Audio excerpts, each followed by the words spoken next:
Hey everyone, welcome back. We're continuing on with Matilda today. Chapter 15, The Second Miracle. Matilda did not join the rush to get out of the classroom. After the other children had all disappeared, she remained at her desk, quiet and thoughtful. She knew she had to tell somebody about what had happened with the glass. She couldn't possibly keep a gigantic secret like that bottled up inside her.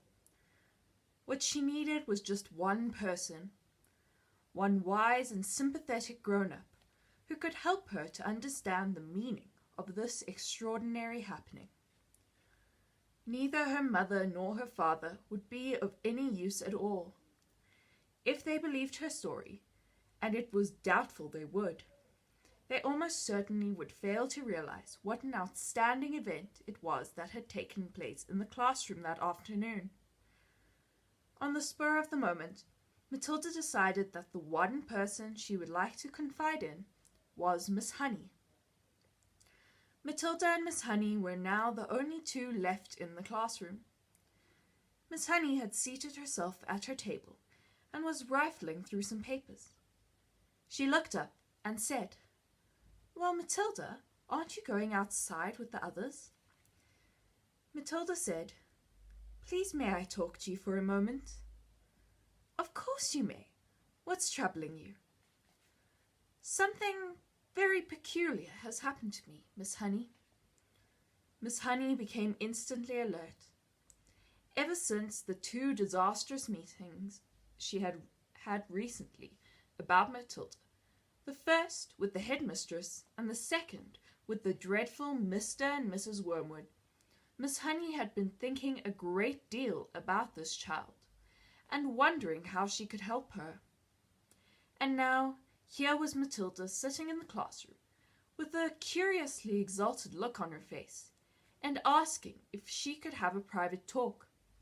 Miss Honey had never seen her looking so wide-eyed and peculiar before. "Yes, Matilda," she said. "Tell me what has happened to you that is so peculiar." "Miss Trunchbull isn't going to expel me, is she?" Matilda asked. "Because it wasn't me who put that creature in her jug of water. I promise you it wasn't." "I know it wasn't," Miss Honey said. "Am I going to be expelled?" "I think not," Miss Honey said. "The headmistress simply got a little overexcited. That's all." "Good," Matilda said. "But that isn't what I wanted to talk to you about." "What do you want to talk to me about, Matilda?" "I want to talk to you about the glass of water with the creature in it," Matilda said. "You saw it spilling all over Miss Trunchbull, didn't you?" "I did indeed." "Well, Miss Honey, I didn't touch it. I never went near it." "I know you didn't," Miss Honey said. "You heard me telling the headmistress that it couldn't possibly have been you." But it was me, Miss Honey," Matilda said. "That's exactly what I want to talk to you about." Miss Honey paused and looked carefully at the child. "I don't think I quite follow you," she said. "I got so angry at being accused of something I hadn't done that I made it happen." "You made what happen, Matilda?" "I made the glass tip over." "I still don't quite understand what you mean," Miss Honey said gently. "I did it with my eyes," Matilda said. "I was staring at it and wishing it to tip, and then my eyes went all hot and funny, and some sort of power came out of them, and the glass just toppled over." Miss Honey continued to look steadily at Matilda through her steel-rimmed spectacles, and Matilda looked back at her just as steadily. "I am still not following you," Miss Honey said. "Do you mean you actually willed the glass to tip over?" "Yes," Matilda said, "with my eyes." Miss Honey was silent for a moment. She did not think Matilda was meaning to tell a lie. It was more likely that she was simply allowing her vivid imagination to run away with her. You mean you were sitting where you are now, and you told the glass to topple over, and it did. Something like that, Miss Honey, yes. If you did that, then it is just about the greatest miracle a person has performed since the time of Jesus. I did it, Miss Honey. It is extraordinary, thought Miss Honey, how often small children have flights of fancy like this. She decided to put an end to it as gently as possible. Could you do it again? She asked, not unkindly.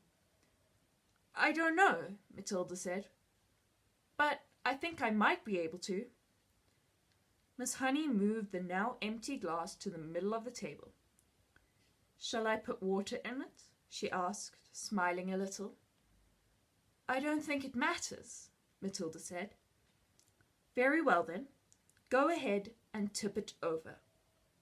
It may take some time. Take all the time you want, Miss Honey said. I'm in no hurry. Matilda, sitting in the second row about 10 feet away from Miss Honey, put her elbows on the desk and cupped her face in her hands. And this time she gave the order right at the beginning. Tip, glass, tip, she ordered. But her lips didn't move, and she made no sound. She simply shouted the words inside her head. And now she concentrated the whole of her mind, and her brain and her will up into her eyes. And once again, but much more quickly than before, she felt the electricity gathering, and the power was beginning to surge, and the hotness was coming into the eyeballs. And then millions of tiny invisible arms with hands on them were shooting out towards the glass, and without making any sound at all, she kept on shouting inside her head for the glass to go over. She saw it wobble, then it tilted, then it toppled right over, and fell with a tinkle onto the tabletop, not 12 inches from Miss Honey's folded arms. Miss Honey's mouth dropped open, and her eyes stretched so wide you could see the whites all round. She didn't say a word. She couldn't. The shock of seeing the miracle performed had struck her dumb. She gaped at the glass, leaning well away from it now, as though it might be a dangerous thing. Then, slowly, she lifted her head and looked at Matilda. She saw the child white in the face, as white as paper, trembling all over, the eyes glazed, staring straight ahead, and seeing nothing. The whole face was transfigured, the eyes round and bright, and she was sitting there speechless, quite beautiful in a blaze of silence. Miss Honey waited, trembling a little herself, and watching the child as she slowly stirred herself back into consciousness. Then suddenly, click went her face into a look of almost seraphic calm. I'm all right, she smiled and said. I'm quite all right, Miss Honey, so don't be alarmed. You seem so far away, Miss Honey whispered, awestruck. Oh, I was flying past the stars on silver wings, Matilda said. It was wonderful. Miss Honey was gazing at the child in absolute wonderment, as though she were the creation, the beginning of the world, the first morning. It went much quicker this time, Matilda said quietly. It's not possible, Miss Honey was gasping. I don't believe it. I simply don't believe it. She closed her eyes and kept them closed for quite a while. And when she opened them again, it seemed as though she had gathered herself together.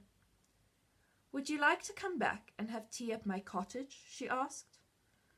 Oh, I'd love to, Matilda said. Good. Gather up your things and I'll meet you outside in a couple of minutes. You won't tell anyone about this thing I did. Will you, Miss Honey? I wouldn't dream of it, Miss Honey said. So that's the end of that chapter. Sorry if this video is a bit darker. I'm filming at night. I normally film in the middle of the afternoon. But I will continue on tomorrow with chapter 16, Miss Honey's Cottage.